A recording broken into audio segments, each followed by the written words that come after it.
Hello friends, आज की इस वीडियो में हम व्यक्ति, दिन, घंटा और कार्य से संबंधित एक प्रश्न को सॉल्व करना सीखेंगे, जिसमें व्यक्ति, दिन, घंटा और कार्य जैसे शब्दों का प्रयोग हुआ रहता है। ऐसे प्रश्न कार्य और समय से रिलेटेड नामक टॉपिक से लिए जाते हैं। एक चैप्टर होता है कार्य, समय, घंटा या व्यक्ति, किसी नाम से इस तरह से एक चैप्टर होता है।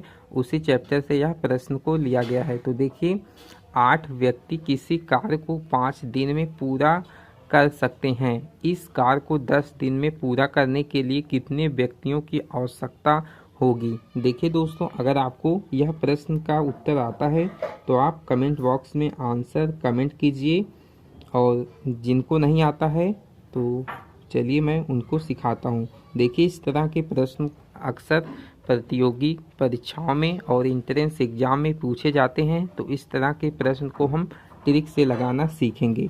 तो ट्रिक क्या है? तो देखिए, M1 D1 H1 अपान में W1 बराबर M2 D2 H2 अपान में W2।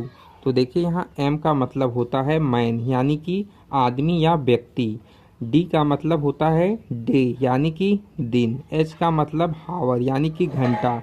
W का मतलब वर्क, यानी कि काम या कार्य।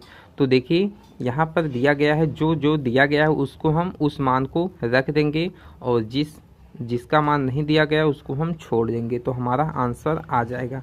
तो देखिए, यहाँ पर 8 व्यक्ति किसी कार्य को 5 दिन में पूरा करते हैं।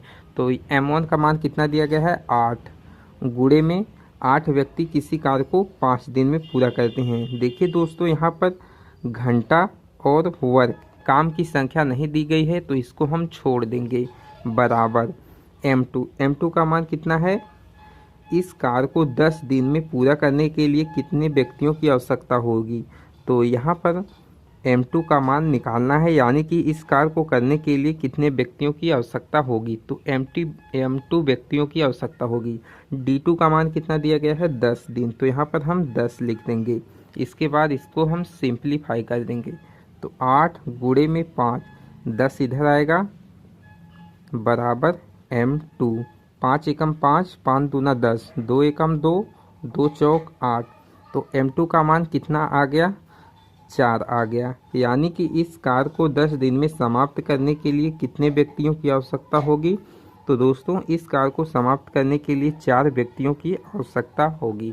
तो देखिए, ऑप्शन नंबर ए इसका राइट आंसर होगा। तो चलिए दोस्तों, आज की इस वीडियो में इतना ही। फिर मिलते हैं नेक्स्ट वीडियो में।